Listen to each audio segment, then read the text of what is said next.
guys, how are you? And welcome to Be The Light YouTube channel. Dan welcome back to the program Life as a Catholic. Let's talk as a friend.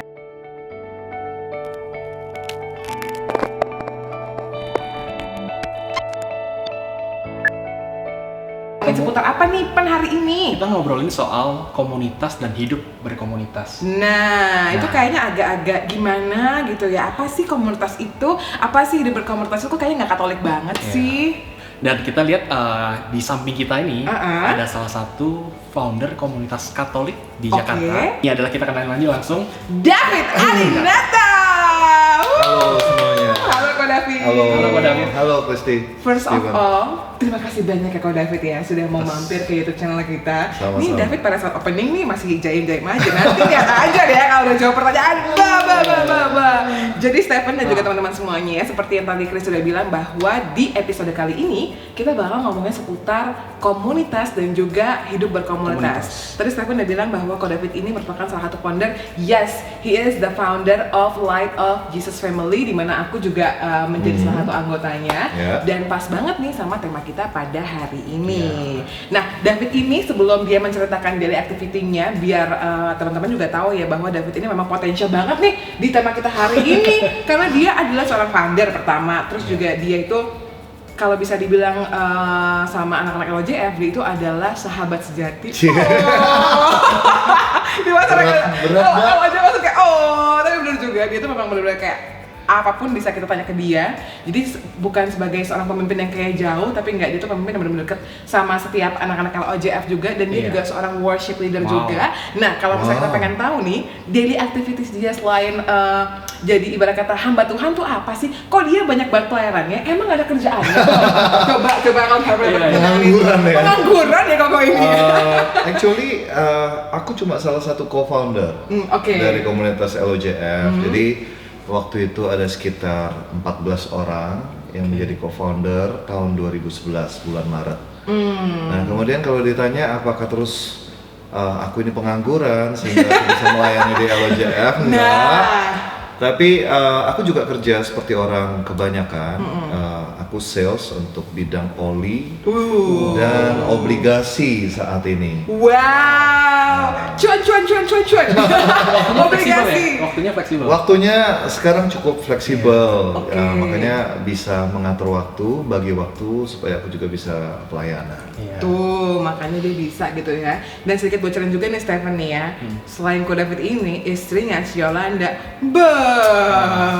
Nanti akan ada waktunya kita bisa bicara dengan Yolanda. Juga ya. Harus. Ya, ini pengen tahu juga sih bahwa sebenarnya komunitas itu kan sebenarnya penting, terutama di kehidupan umat kita ya, misalnya Kristiani gitu. Nah, pengen tahu LOJF itu highlightnya sebenarnya seperti apa sih, dan mungkin latar belakangnya waktu bisa berdiri seperti apa? LOJF itu kepanjangannya adalah Light of Jesus Family. Nah, jadi kita komunitas Katolik di bawah Pertemuan Mitra Kategorial atau disingkat PEMIKAT Keuskupan Agung Jakarta. Itu di bawah VCAP kita. Gitu. Kita sendiri, LOJF sendiri punya romo moderator namanya Romo Antara.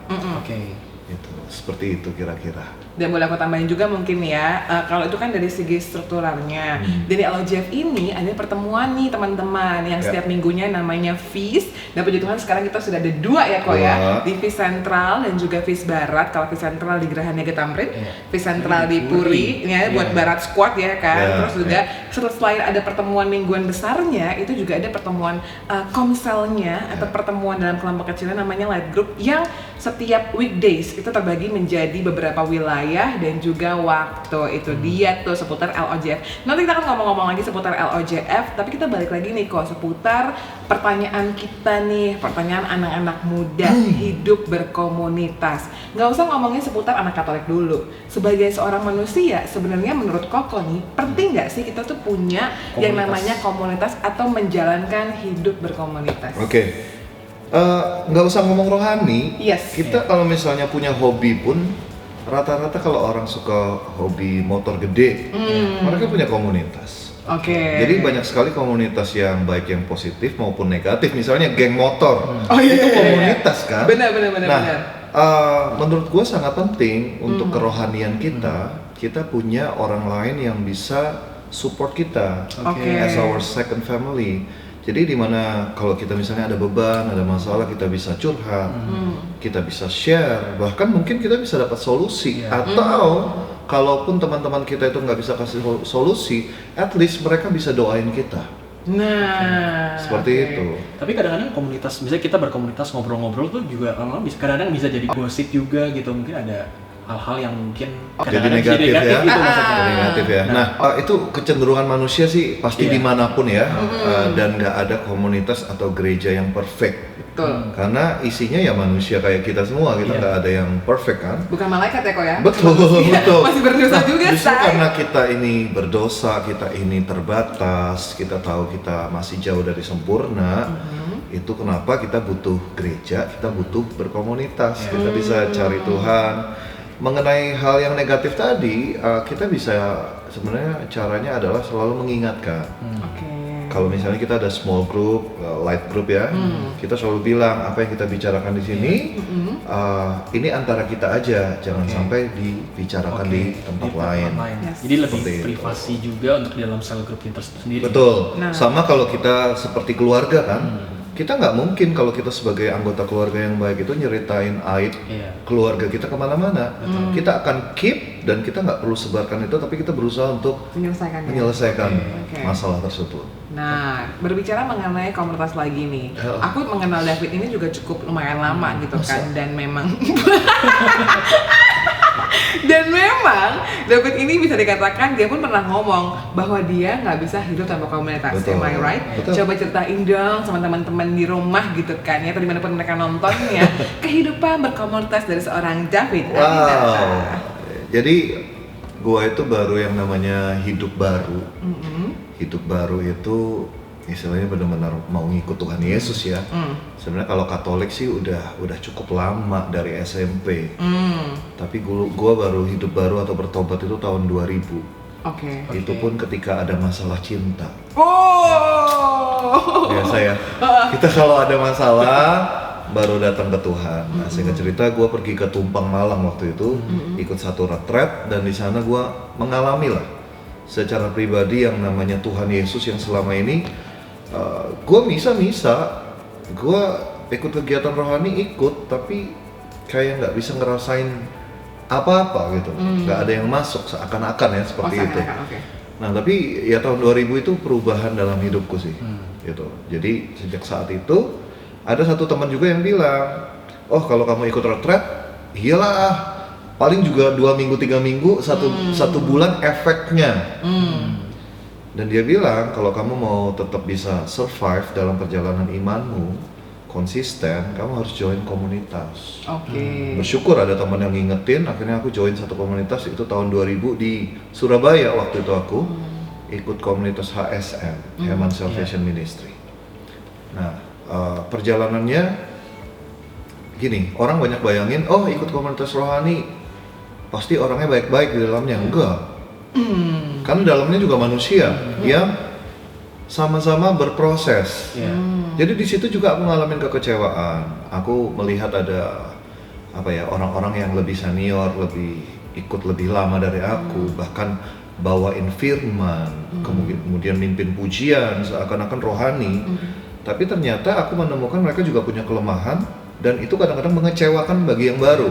Nah, tapi justru di situ diingatkan, ada satu firman Tuhan bilang bahwa kita itu jangan lihat manusia, karena manusia itu mengecewakan, tapi melihat Tuhan.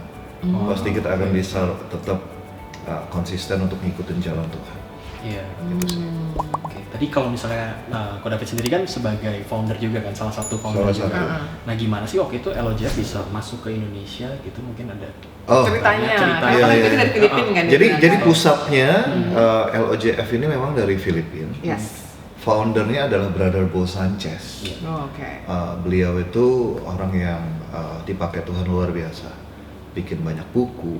Dia juga seorang motivator yang luar biasa ya. Jadi tahun 2011 gue pindah nih dari Surabaya ke Jakarta. Nah, aku itu lagi long distance sama istriku. Waktu itu ya? Waktu itu pacar kan. Nah, dia di Guangzhou, aku di Surabaya. Akhirnya gue bilang bahwa kalau kita serius kita harus stay di satu kota nih. Akhirnya kita pilih Jakarta karena dia secara pekerjaan lebih cocok di Jakarta. Biar adil ya? Iya, biar adil. Singkat cerita, aku juga nyusul. Nah, waktu itu sudah terbentuk cell group, ya, komunitas kecil. Tapi kita belum berada di bawah siapapun, jadi masih liar lah, seperti itu. Akhirnya ketika gue datang, kita bikin satu cell group lagi, ada 2 cell group. Akhirnya kita bikin satu rekoleksi. Waktu itu kita pergi ke Lembang dan bukan kebetulan juga Tuhan kirimkan satu anaknya, hambanya namanya Kopakis.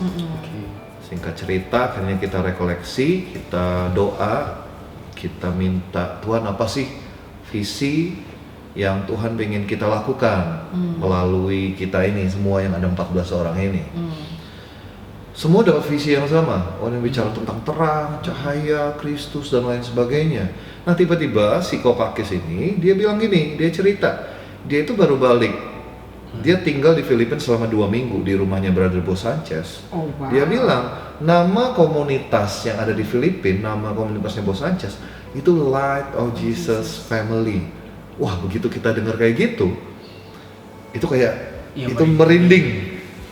Kayak kalau orang manusia bilang, kok kebetulan banget ya. Tapi gue sangat percaya itu bukan kebetulan. Nah itulah kenapa itu awal mula. Akhirnya kita sepakat semua, kita mendirikan komunitas LOJF Indonesia. 2012 itu berarti ya? 2011, bulan Maret. Ya. Berarti sekarang udah hampir 8 tahun ya? Perjalanan 8 tahun. Perjalanannya pasti udah lumayan panjang nih 8 tahun. Iya.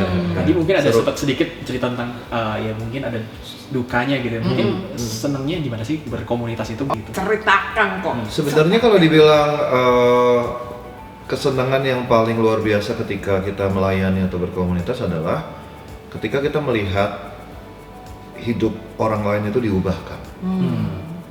Wah itu amazing banget dan ketika orang lain itu hidupnya dari negatif atau dia lagi struggle banget, ketika dia mulai ngikut Tuhan, dia dapat pengharapan, dia dipulihkan. Itu bagi kita udah cukup, bagi kita yang melayani. Jadi motivasi kita memang kita nggak cari apa-apa di luar daripada itu, karena firman Tuhan juga bilang, firman Tuhan terus ya, rohani banget. Karena gini, ada firman Tuhan bilang gini. Jadi ketika satu orang itu bertobat, diselamatkan, itu seisi surga itu bersorak-sorai. Nah harusnya sebagai anak-anak Tuhan, kita yang sudah kenal Tuhan, kita juga punya kerinduan untuk orang lain itu juga bisa mengalami Tuhan secara pribadi. Kalau duka, it's okay lah, itu proses sih. Jadi kalau duka atau apa, namanya kita saling manusia menajamkan manusia, besi menajamkan besi. Tapi justru itu melatih karakter kita. Contoh, ada orang pengen sabar, dia doa, Tuhan kasih aku kesabaran. Nah yang datang bukan dia langsung sabar, Masya Allah ya, yang datang akan tiba orang seperti gue, seperti Kristi atau seperti lu yang menguji kesabaran seseorang. Justru itu the beauty of community itu ketika kita ketemu orang lain itu yang nggak sependapat, kemudian yang karakternya beda. Nah ketika kamu bisa menerima dia bisa menerima kamu juga. Itu sebenarnya karakter kita sedang dibentuk. Nah, that's why juga mungkin kalau kita lihat dari perubahan secara jumlah ya, pastinya 8 tahun dari tadinya 14 orang, sekarang pun kalau boleh tahu anggota LOJF itu berapa ya kok? Yang maksudnya terdaftar aja 1000-an. Gak tahu berapa. Kayak 1000-an. Iya, rasanya kalau ngomongin 1000-an mungkin sih. Hampir. Halo Ciolanda, 1000-an. Oh ya, katanya 1000. Katanya pokoknya berkembangnya lumayan banyak dan to be quite honest, aku pun yang di dalamnya merasakan apa yang tadi Ko David katakan gitu. Memang yang di dalamnya LOJF juga benar-benar kalau kata David itu tertanam gitu. Nah, ini juga ada sebuah fenomena yang terjadi di public figure muda saat ini kok, yaitu fenomena bunuh diri. Ini sebenarnya Goharap. ini sebenarnya agak seram. Iya, karena pas kita syuting ini itu baru kejadian sehari yang lalu, baru kemarin. Terus sebelumnya sih. Iya, di bulan yang lalu ada bintang, ya kita nggak usah sebut namanya lah, bintang K-pop juga. Dan kalau misalnya karena Eka juga boleh bertanya, saya beberapa di bulan Oktober November aja deh, itu ada yang terbaru juga seorang co-pilot yang masih muda yang akhirnya dia ditemukan tewas gantung diri. Intinya adalah bunuh diri gitu kan. Dan itu juga bukan hanya orang komunitas aja yang ngomong, bahwa dan public figure yang lainnya juga banyak yang bilang bahwa memang setiap orang itu memang butuh yang namanya orang lain untuk berada di sampingnya dia ketika dia ada dalam masalah. Betul. Gitu kan. Nah kalau menurut Koko sendiri ini gimana sih kok fenomena ini? Waduh, kita kan nggak tahu benar-benar ya dia punya masalah itu apa. Jadi gue nggak berhak untuk mengomentari kenapa dia sampai bunuh diri dan lain sebagainya. Tapi menurut pengalaman juga, apalagi melayani di anak-anak muda ini, chance seperti itu memang ada. Betul. Gitu loh. Jadi karena mereka tidak punya support system seperti yang kamu bilang tadi, komunitas. Kemudian juga berhubungan juga dengan iman sebenarnya. Yang kita tahu, kalau kita percaya bahwa akan ada kebangkitan yang kekal misalnya ya, kita sebagai orang Katolik kita percaya bahwa hidup di dunia ini ya ini cuma perjalanan sementara, kemudian kita akan memperoleh kebangkitan yang kekal. Otomatis kita akan menjaga supaya keselamatan ini kita dapatkan nanti. Jadi bukan berarti terus dibaptis terus kita berhenti berusaha, enggak. Orang Katolik itu tetap harus menjaga berbuat sebaik mungkin, itu loh, berjalan sesuai dengan apa yang Tuhan mau. Nah, kalau kita punya iman seperti ini, otomatis kita tidak akan mengakhiri hidup kita sekalipun pergumulan atau masalah itu datang, seperti itu. Ini salah satu contoh aja ya. Dan mungkin memang dalam tadi yang Ko David bilang gitu, ketika kita dibaptis terus juga memperjuangkan itu, kita butuh yang namanya teman say. Jadi mungkin juga ini jadi pelajaran juga buat teman-teman yang lain. Kok gue kayaknya sendiri banget ya, teman-teman gue nggak ada yang bantuin gue. Nah mungkin juga itu adalah reminder dari Tuhan buat ngingetin, siapa tahu teman lo sama ini salah loh, karena dia nggak ada pada saat lo butuh. Nah contoh yang paling gampang itu gini, kalau pernah lihat misalnya orang yang balapan sepeda, grup ya. Nah itu yang paling depan itu mereka akan berjalan itu beriringan. Jadi yang paling depan itu yang menerima tekanan itu angin yang paling besar, kenceng kan. Nah jadi yang belakang ini dia akan lebih enteng ngayuhnya. Nah mereka akan berganti switch setiap kali seperti itu. Nah ibaratnya komunitas juga seperti itu. Jadi itu akan sangat meringankan kita bisa share, kita saling menguatkan. Kemudian juga contoh yang lain adalah misalnya kalau kita bakar arang, ya arang, kita kumpulkan banyak arang, jadi nih kita bisa bakar barbecue kayak atau apa. Nah tapi coba ambil satu arang yang sudah nyala-nyala banget nih, sudah semangat banget nih istilahnya, coba diambil. Nah lama-kelamaan kena angin, ya pelan-pelan akhirnya redup dan mati.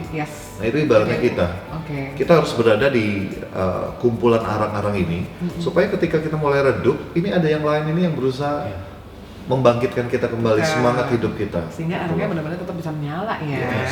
Pengen nanya juga nih kok sebenarnya, ya terutama untuk orang ya Katolik ya, maksudnya sendiri kan kadang-kadang kita ya cuma melakukan seperti ya misa aja harian, maksudnya misa setiap minggunya, dan kadang-kadang ya itu menjadi sebuah rutinitas. Betul. Nah itu sebenarnya kan kalau tadi kita ngobrolin komunitas kan berarti benar-benar penting nih, maksudnya kita harus ada satu kegiatan lagi. Cuma kadang-kadang di anak muda sekarang ini kan juga mikirannya bukan ya itu nantilah, maksudnya ketika udah umur yang ya nantilah kita udah mau mulai pelayanan atau mungkin kita berkomunitas, kita saat ini paling pentingnya adalah bisnis. Itu hal penting, ini kalau misalnya dia belum punya pasangan, cari pasangan dulu gitu. Perlu komunitas gitu. Nah, kalau dengar dari pertanyaan tadi, sebenarnya kita itu terpaku pada satu pola memisahkan antara yang rohani dengan yang dunia. Padahal sebenarnya yang benar adalah bahkan di dalam kegiatan dunia pun seharusnya ada rohaninya. Itu loh. Karena Tuhan itu pengen kita itu berkarya itu nggak cuma di gereja atau di komunitas, tapi justru dalam bisnismu, dalam hubunganmu, ya, dengan dalam berkeluarga dan lain sebagainya, harusnya kita menyertakan Tuhan dimanapun. Nah makanya kita berusaha sebisa mungkin dengan gaya komunitas kita supaya cukup relevan dengan apa yang dibutuhkan anak-anak muda sekarang kan. Jadi kita nggak selalu ngomongin yang di atas istilahnya yang surgawi tapi nggak relevan, kayak nggak bisa dipraktekkan. Nah, makanya kita berusaha untuk kayak firman, bahannya, temanya, kegiatan tema-temanya itu yang kita bisa praktekin langsung. Seperti itu, tanpa mengecilkan misa. Nah, itu kenapa tiap kali kita persekutuan doa kita namanya feast, kita selalu mengawalnya dengan misa. Karena justru kita ingin menempatkan misa itu di posisi yang nomor 1, yang paling utama, karena di sana itu Tuhan sendiri loh hadir dalam bentuk roti dan anggur. Kita menyatu dengan Dia gitu loh. Nah, itu priceless banget. Jadi dua hal itu bukan sesuatu yang gue cukup misa aja, gue nanti bertobatnya cuma waktu misa aja, tapi Senin sampai Sabtunya ini waktunya dunia nih. Enggak seperti itu. Nggak gitu konsepnya ya. Nah, kenapa gue bisa ngomong kayak gini? Karena gue semakin mengenal Dia itu justru melalui firman. Nah, makanya tadi kalau kita bahas ada Komsel, Light Group, kita ada persekutuan doa, kita feast. Nah, kita itu menerima firman di situ. Karena tanpa kita mengenal firman, ya pola pikir kita akan yang seperti itu tadi. Gitu. Padahal Tuhan pengen kita di dunia ini pun bisa jadi terang, bukan malah ngikut. Betul. Nah, ngegaris bawahin yang tadi Ko David bilang relevan. Ini mungkin bisa aku terangin juga bahwa nggak tiba-tiba yang oke, lo masuk komunitas ketika ada perselisihan di kantor lo atau di keluarga lo, bapak-bapak, saudara-saudara, mari kita buka Injil Markus gini-gini. Enggak ya, tapi respon kita gimana itu kita bisa kebentuk di komunitas tanpa begitu ada masalah langsung buka Injil. Tapi bagaimana kalau di komunitas ini juga di LJF ya, bagaimana lo mengambil sarinya dari Injil itu lalu lo terapkan ke kehidupan sehari-hari lo, tanpa ketika dikit-dikit harus buka Injil ini nggak gitu juga gitu kan, jadi nggak begitu kaget juga orang kan. Nah kok misalnya gue udah tahu nih, berarti sekarang di notes nih bahwa hidup berkomunitas itu penting, dan memang kalau nggak salah juga mestinya tuh nanti kita cari Injilnya ya, bahwa Tuhan pun mengajarkan hidup berkomunitas itu ada Injilnya. Nanti kita insert di bawah sini ya, kita cari dulu ya. Bener ya? Ada ya? Kan? Ada, nanti coba kita cari. Gue terlalu salah nih saya. Nah, kalau misalnya ada orang-orang muda Katolik yang udah sadar akan hal itu, tapi bingung, gue mesti mulai dari mana ya? Atau mungkin gue udah masuk ke sini, tapi kok gue nggak terima. Gue udah masuk komunitas ini, tapi kok kayaknya nggak ada perasaan nih, nggak ada feelingnya, malah masuknya ke komunitas ibarat kata tetangga. Gimana tuh Kak? Apa yang harus gue lakukan ya? Komunitas tetangga ya? Bilang aja lain gereja gitu ya? Iya kan? Maksudku gitu kan? Lah, kalau di komunitas kita itu sebenarnya Katolik itu punya banyak komunitas dengan ciri yang berbeda-beda, khas masing-masing ya. Kalau LJF ini cuma sebagian kecil aja dari banyak banget komunitas. Nah, di bawah Pemikat sendiri ada teman-teman Domus Cordis, ada KTM, ada teman-teman BPK, ya kan, banyak banget pokoknya. Cari aja info gitu loh. Jadi KAJ sendiri itu menyediakan informasi mengenai berbagai komunitas yang cocok dengan apa yang kalian cari. Seperti itu. Jadi fokusnya komunitas itu banyak ya, ciri khasnya banyak. Nah, sesuaikan aja, cari aja. Ngapain harus keluar? Kita sendiri banyak kok. Seperti itu. Berarti tadi kan pertama kali Ko David cerita kan, pertama kali itu masih awalnya komunitas itu dibangun bersama-sama teman, itu masih liar nih. Tadi kan sempat masih nah, sekarang ini tadi kan sempat dengar udah di bawah under Pemikat. Jadi benar-benar udah ada struktural kan, kita di Katolik ada strukturalnya ya. Harus itu, ya. Jadi udah mengikuti sesuai dengan yang memang norma di Katolik juga. Iya, betul. Sebenarnya sejak awal pembentukan itu kita sudah menggabungkan diri berada di bawah BPK waktu itu. BPK itu tahun 2011. Kemudian seiring berjalannya waktu kita baru menyadari, dan BPK pun baru menyadari bahwa cara pembinaan, kemudian apa yang kita lakukan, sistem untuk pembinaannya itu cukup berbeda. Nah, akhirnya kemudian dari pihak BPK sendiri untuk menawarkan apakah tidak sebaiknya berada langsung di bawah Pemikat. Seperti itu. Akhirnya waktu itu kita meetingkan, kita doa, akhirnya kita memutuskan untuk berada di bawah pemikat. Pertemuan mitra kategorial. Nah, itu berkata strukturalnya ya, saya mungkin kalau mungkin yang awam kayak PPK apaan ya? Mungkin ada yang bertanya juga, Kak Aji apa ya? Enggak apa-apa pemirsa ya, itu namanya juga kita sama-sama belajar. Nanti ada di captionnya ya, PPK apa?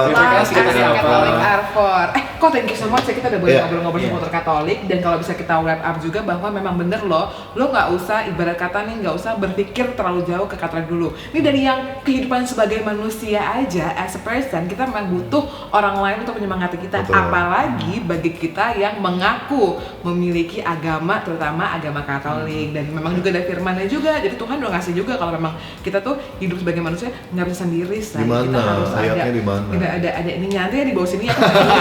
Karena juga kan dia cari dulu.